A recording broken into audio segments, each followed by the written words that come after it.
Speaker sir, ముఖ్యమంత్రి గారు లేస్తే ముఖ్యమంత్రి గారు చారిత్రాత్మకమైన పద్ధతుల్లో ప్రత్యేక శాసనసభ సమావేశాలు పెడుతున్నారు అని చెప్పి పొద్దున్నే క్యాబినెట్ బడ్జెట్ సమావేశాలకు చేస్తారు కదా సార్, అట్లా బడ్జెట్ ముందు ఒక క్యాబినెట్ పెట్టి వెంటనే తీసుకొస్తే మేమేమనుకున్నాం సార్ అంటే నిజంగా కూడా ఈ ప్రత్యేక శాసనసభ సమావేశాల్లో 42% రిజర్వేషన్ అమలు చేయడానికి కామారెడ్డి డిక్లరేషన్లో ఇచ్చిన విధంగా ప్రత్యేకమైన బిల్లు ఏమన్నా తెస్తున్నారేమో, ఆ బిల్లు తెచ్చి వెంటనే శాసనసభలో ఆమోదింపజేసి తద్వారా చట్టబద్ధత కల్పిస్తారేమో అని చెప్పి రాష్ట్ర వ్యాప్తంగా బలహీన వర్గాల సోదరులు కామారెడ్డి డిక్లరేషన్ చూసిన వాళ్ళు ఎదురు చూస్తూ ఉంటారు.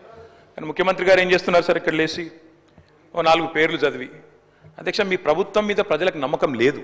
ఎందుకంటే రేవంత్ రెడ్డి గారు మీరే చెప్పినారు, సమగ్ర కుటుంబ సర్వే జరిగినప్పుడు తమరిచ్చిన ఉపన్యాసమే మొత్తం యూట్యూబ్లో ఉంది, అన్ని టీవీలలో ఉంది. ఏమన్నారు సార్ ఆ రోజు? ఆ ముఖ్యమంత్రి చెప్తాడు సరే, ఎవరు పడితే వాళ్ళు వచ్చి మీ ఇంటికి వచ్చి వివరాలు అడిగితే ఇచ్చేస్తారా, అవులగాలు దివానాగాలు ఇచ్చేస్తారా అని మాట్లాడింది రేవంత్ రెడ్డి గారు, మేం కాదు. మీరు చెప్పిన మాటలనే ఎన్యూమరేటర్లకు చూపెట్టి చెప్పినారు, మేము ఇయ్యము మీకు వివరాలు, 57 రకాల వివరాలు అడుగుతున్నారు, ఎట్లిస్తాము మీరే అన్నారు ఆనాడు, ఎవరు పడితే వాళ్ళకి ఇచ్చేస్తామా వివరాలు అని మాట్లాడింది, అదే చూపెట్టి అడిగింది. అధ్యక్ష వాస్తవం ఏంటంటే అధ్యక్ష, సమగ్ర కుటుంబ సర్వే 2014లో జరిగింది. శాంతికుమారి గారు ఉన్నారు, రామకృష్ణారావు గారు ఉన్నారు, సందీప్ కుమార్ సుల్తానియా గారు ఉన్నారు, అప్పుడు ఇదే అధికారులు అధ్యక్ష, అప్పుడెవరు వేరే లేరు. సమగ్ర కుటుంబ survey, I'm saying this on record, I worked as a minister for 9.5 years. Yes, చేసింది మొత్తం ప్రభుత్వ అధికారులే, చేపించింది ప్రభుత్వమే.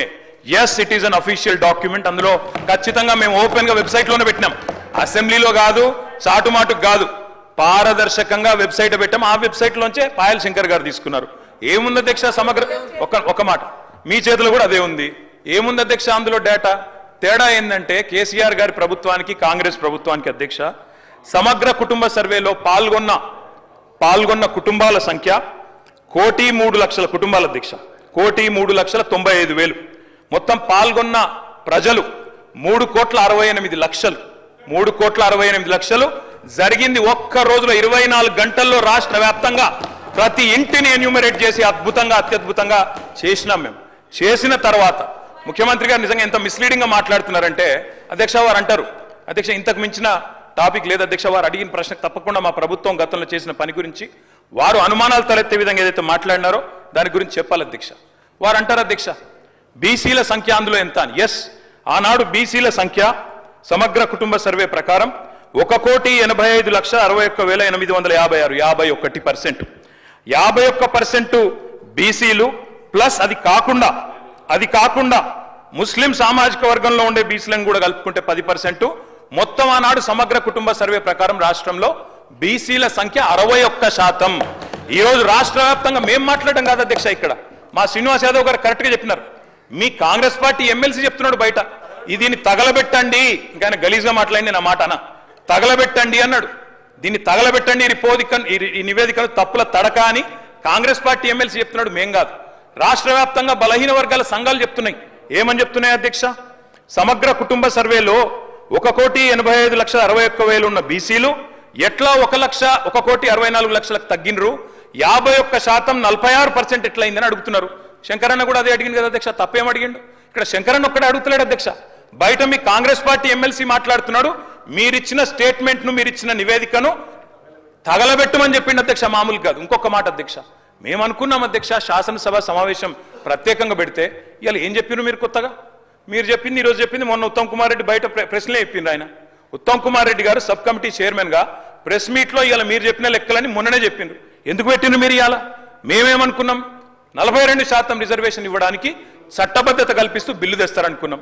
లేదా మీరు చెప్పినట్టు 56% బీసీలు ఉంటే ఆ 56% బీసీలకు బీసీ సప్లాన్ చేస్తారేమో అనుకున్నాం. ఏమీ లేకుండా ఇలా వచ్చి ఒక స్టేట్మెంట్ ఇక్కడ పెట్టి ఏదో సాధించిన మీ చరిత్ర అంటే అధ్యక్ష 5% బీసీ జనాభా. అధ్యక్ష గౌరవ సభ్యులు 9:30 ఏళ్ళు విన్నారే ఒక నిమిషం. అరే విను కాదన్నా, విను కాదు చెప్పినాక బ్రో, మేము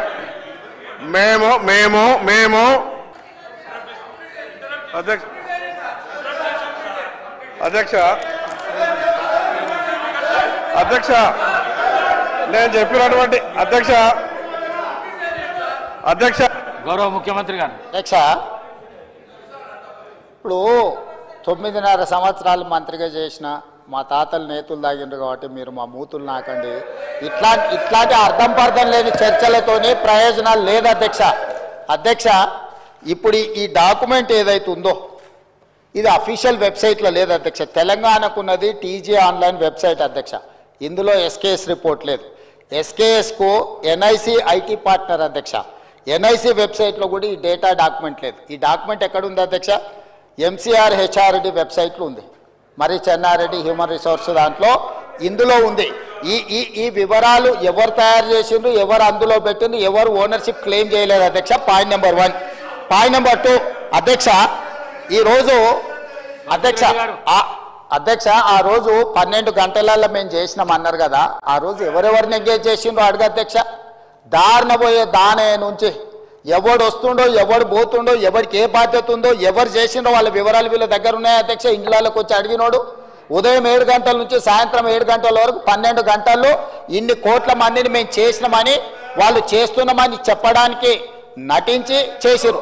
ఇవాళ మేము పకడ్బందీగా చేస్తే ప్రధాన ప్రతిపక్ష నాయకుడిగా ఆయన 9.5 సంవత్సరాలు మంత్రిగా చేసిన ఈయన ప్రభుత్వం మీద నమ్మకం లేదంటే ఇదే ప్రభుత్వం ఈ సభను ఏర్పాటు చేసింది, ఇదే ప్రభుత్వం ఈ సభలో డాక్యుమెంట్ పెట్టింది. ఎందుకు చర్చలో పాల్గొంటుంది అధ్యక్ష? అసలు అర్హత ఉందా? అసలు ఈ చర్చలో పాల్గొనే అర్హత ఉందా అధ్యక్ష? ప్రభుత్వం మీద నమ్మకం లేదని ప్రధాన ప్రతిపక్ష నాయకుడు ప్రభుత్వం మీద ప్రజాస్వామ్యం మీద నమ్మకం లేదని సభలకు రాకపోను వచ్చిన ఆయన ప్రత్యేకించి మాట్లాడుతుంటే నేను ఒక్కటే మాట చెప్పదలుచుకున్నాను అధ్యక్ష. దయచేసి తమరికి విజ్ఞప్తి చేస్తున్నా, ఈ సర్వేలో పాల్గొన్న వాళ్ళను మీరు శిక్షించాలి. ఆ శిక్ష మొట్టమొదట ఈ సర్వేలో పాల్గొన్న వాళ్ళకు మీరు మైక్ ఇవ్వద్దు అధ్యక్ష. సర్వేలో పాల్గొంటేనే మైక్ ఇవ్వండి దయచేసి. ఎవరైతే ఈ సర్వేలో పాల్గొనలేదో, ఈ సభలో మాట్లాడే అర్హత లేదు, వాళ్ళకు దయచేసి తమరు మైక్ ఇవ్వద్దని అందరి సభ్యుల తరఫున నేను మీకు విజ్ఞప్తి చేస్తున్నా అధ్యక్ష.